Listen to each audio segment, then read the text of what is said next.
Dobrý deň, dámy a páni, vítam vás na dnešnej tlačovej konferencii poslancov Národnej rady Juraja Miškova, Daniela Krajcera, Jozefa Kolára a Martina Chrena na tému 5 návrhov Slovenskej občianskej koalície SKOK, ako rozbiť eurofondovú mafiu. Slovo odovzdávam predsedovi strany Jurajovi Miškovovi. Dobrý deň, vážené dámy, vážení páni. Na Slovensko sa valí eurofondová katastrofa kolosálnych rozmerov.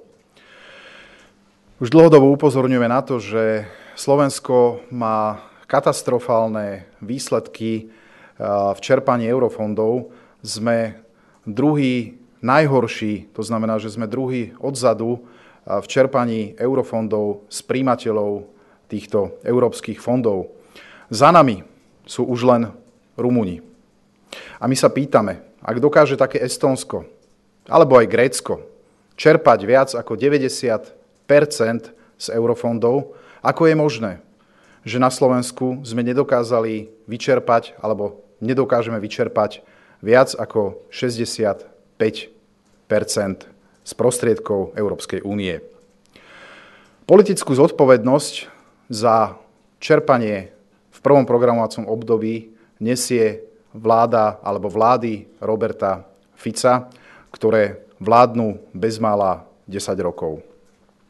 Slovenská občianska koalícia už niekoľkokrát upozorňovala na to, že nám hrozí strata až 2 miliard eur z prostriedkov eurofondov. A nielen, že sme upozorňovali, my sme takisto aj navrhovali riešenia. Navrhovali sme zriadenie krízového monitorovacieho výboru pod výborom podrozpočet, ktorý navrhoval kolega pán poslanec Kolár.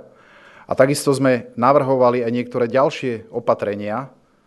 Všetky naše aktivity, všetky naše snahy boli zo strany vlády zamietané. Až keď sme sa rozhodli osloviť kolegov z opozície a zozbierali sme potrebný počet podpisov pod zvolanie mimoriadnej schôdze k tomu, aby sme diskutovali o tomto probléme, ktorý je naozaj kolosálnych rozmerov, aby sme diskutovali o tom, že Slovensku hrozí strata 2 miliard eur z prostriedkov Európskej únie, až potom Smer zaradil do aktuálnej schôdze bod rokovania správu o eurofondoch. A namiesto toho, aby prišiel predniesť túto správu, aby prišiel informovať Národnú radu Slovenskej republiky predseda vlády, tak predseda vlády ostáva zalezený na úrade vlády a poslal vicepremiéra Vážneho, ktorý nám dnes po obede má odprezentovať správu o čerpaní prostriedkov z Európskej únie. A pán podpredseda vlády, pán Vážny, nemá kompetenciu za prvé programovacie obdobie, ale je zo štatútu kompetentný len pre nové programovacie obdobie. Toto považujeme za výsmech parlamentu, keď premiér namiesto toho, aby prišiel zodpovedne ako chlap sa postavil pred poslancov Národnej rady a informoval ich o situácii, ktorá je naozaj vážna. Hrozí nám, že stratíme 2 miliardy eur z eurofondov. Tak namiesto toho pošle pána vicepremiéra Vážneho, ktorý s touto problematikou nemá nič spoločné. Problém eurofondov je problém, ktorý treba riešiť aj v novom programovacom období a Slovenská občianska koalícia nielen upozorňuje, nielen kritizuje stav, v ktorom sa nachádza čerpanie eurofondov, ale rovnako ako aj v prípade Váhostavu sme predložili systémové riešenie, aby sa kauza Váhostavu už nikdy neopakovala, tak rovnako aj dnes prichádzame so systémovými riešeniami, ako nastaviť eurofondy v novom programovacom období a ako rozbiť eurofondovú mafiu, ktorá na Slovensku čerpanie eurofondov ovláda. Podrobnosti predstaví kolega Jozef Kolár. Ďakujem veľmi pekne. Ďakujem pekne za slovo, dámy a páni. Tak ako uviedol môj predrečník Juraj Miškov, premiér Robert Fico je tou kľúčovou postavou, ktorá nesie najvyššiu politickú zodpovednosť za zlyhanie v rokoch 2007 až 2013. A mne je naozaj ľúto, že využíva ako svoj ochranný štít ministra Vážneho, Je to veľmi priehľadný manéver, ktorý chce vlastne striasť zo seba spomínanú politickú zodpovednosť. Včera bol na finančnom výbore minister Vážny predniesť takú 15-stránkovú správu o stave čerpania eurofondov z programového obdobia 2007 až 2013 a dnes o malú chvíľu o 14. hodine s pravdepodobnosťou hraničiacou s istotou túto správu opäť minister Vážny predniesie v pléne Národnej rady. Ja už sa teraz teším na taký súboj, ktorý si argumentačne v tejto téme vzájomne rozdáme. Samotná správa, ktorú sme mali včera na finančnom výbore, je úplne ukážkovým príkladom toho, ako sa zlyhanie v akejkoľvek téme laickej verejnosti dá odprezentovať ako úspech. Podpredseda vlády Vážny tvrdí, že vyčerpáme všetkých 100% pridelených prostriedkov z rozpočtu Európskej únie. Samozrejme, že skutočnosť je úplne opačná. Budeme o tom hovoriť o chvíľočku v pléne. Ja chcem sa teraz venovať tým 5 bodom, o ktorých hovoril môj predrečník Juraj Miškov. To sú návrhy Slovenskej občianskej koalície, ako rozbiť eurofondovú mafiu na Slovensku. Prvý návrh hovorí o tom, že je potrebné uskutočniť centralizáciu systému finančného riadenia eurofondov. Centralizácia znamená, že na toto jedno miesto by boli vlastne presunuté ako centrálny koordinačný orgán, ktorý kedysi pendloval, raz bol na ministerstve dopravy, potom bol na úrade vlády, potom bol opäť na ministerstve dopravy, teraz je opäť na úrade vlády. Čiže centrálny koordinačný orgán by bol pod touto jednou strechou v rámci spomínanej centralizácie a súčasne by nebolo po rezortoch roztrúsených 12 alebo 13 riadiacich orgánov, pretože na Slovensku, a to je tá definícia eurofondovej mafie, máme tie známe pašaliky, kedy jednak buď medzi politickými stranami sú rôzne ekonomické záujmy a každý si chce uchmatnúť z eurofondov čo najviac.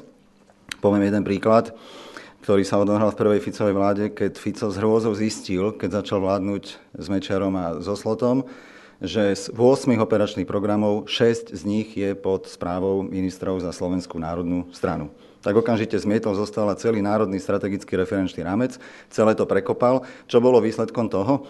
Vznikli 3 nové operačné programy. Operačný program informatizácie spoločnosti v rezorte vtedajšieho ministra financií Počiatka, operačný program zdravotníctva v rezorte vtedajšieho ministra Valentoviča. Proste potrebovali uchmatnúť niečo zo SNS a dostať to pod svoju vlastnú správu strany Smer. Ale dôsledkom toho bolo, že krvácala celá krajina. Dôsledkom tohto kroku v prvej Ficovej vláde bolo, že v roku 2007 Slovensko nezakontrahovalo a nevyčerpalo ani jeden jediný cent. Takto sme prešustrovali 12 mesiacov v roku 2007. Takže tam sa niekde začína odvíjať to klopko flagrantného zlyhania vlády Roberta Fica. Druhé opatrenie, ktoré navrhujeme, je odbúranie zbytočných formálnych byrokratických procesov, ktoré sa dá urobiť jedine tak, že sa tie procesy budú štandardizovať a že sa vytvorí elektronizácia celého procesu, ktorá by vlastne odstranila to dnešné šikanovanie zo strany úradníckeho aparátu vo vzťahu k žiadateľom o eurofondy. Tretím opatrením, a to je dosť kľúčové opatrenie, hovorí o odbornosti, stabilite a dostatočnom finančnom ohodnotení celého aparátu. To je naozaj armáda ľudí, ktorá sa venuje téme čerpania eurofondov. Opakujem, dnes pod 12-13 operačnými programami. V tomto návrhu, čo hovorím, v prvom bode, čo som spomínal, bolo by to všetko sústredené pod jednu jedinú strechu. Štvrtým opatrením je profesionalizácia a účinná kontrola, hlavne pri výbere projektov a kontrola celého procesu verejného obstarávania. Pretože, ako iste viete, najflagrantnejší prípad zlyhanie Slovenského štatistického úradu, kde nám prídu auditori z Európskej komisie, skonštatujú, že bolo porušené verejné obstarávanie a vtedy ten realizátor projektu, v tomto prípade pani Benkovičová, Slovenský štatistický úrad, musí vrátiť 22 miliónov eur. Nielenže ich musí vrátiť, ale navyše ten projekt je ukončený, zhotoviteľ to dielo zhotovil na štatistickom úrade, to znamená, že peniaze budú vyplatené zo zdrojov štátneho rozpočtu a teda to znamená, že to zaplatíme my všetci. Lebo štatistický úrad nemôže vyhlásiť konkurs sám na seba. Dohodne si s ministrom Kažimírom splátkový kalendár a zaplatíme to všetci z našich vlastných daní. Rovnako v tom istom opatrení navrhujeme, to je pod hlavičkou profesionalizácia celého procesu finančného riadenia eurofondov, navrhujeme zavedenie hmotnej zodpovednosti ľudí, ktorí rozhodujú v procese riadenia eurofondov, hmotná zodpovednosť všetkých dotknutých ľudí, vrátane, alebo ak chcete, doplnená ešte aj o trestnoprávnu zodpovednosť, ak riadiaci orgán, alebo národný orgán auditu, alebo orgán auditu zo strany Európskej komisie konštatuje zlyhanie, či už v procese verejného obstarávania, alebo že boli neoprávnené vynaložené náklady na europrojekt, tak v takomto prípade chceme, aby riadiaci orgán mal zákonom stanovenú povinnosť riešiť osoby, ktoré zlyhali a vďaka ktorých nekompetentným rozhodnutiam sme prišli o prostriedky z eurofondov, aby riadiace orgány mali zákonom stanovenú povinnosť viesť proti takýmto osobám aj trestnoprávne konanie. A nakoniec posledné 5. opatrenie hovorí o potrebe výmeny skúseností, to, čomu sa hovorí best practices transfer, výmena skúseností s krajinami, ktoré sú v čerpaní eurofondov najúspešnejšie, a to je nielen spomínané Pobaltie, Litva, Estónsko, Lotyšsko, tu patrí aj Švédsko, Fínsko, Dánsko a ďalšie krajiny, ktoré dnes dosahujú mieru čerpania eurofondov viac ako 90%. To keď si porovnáte so slovenskými 65%, myslím, že to nepotrebuje žiaden veľký valný komentár.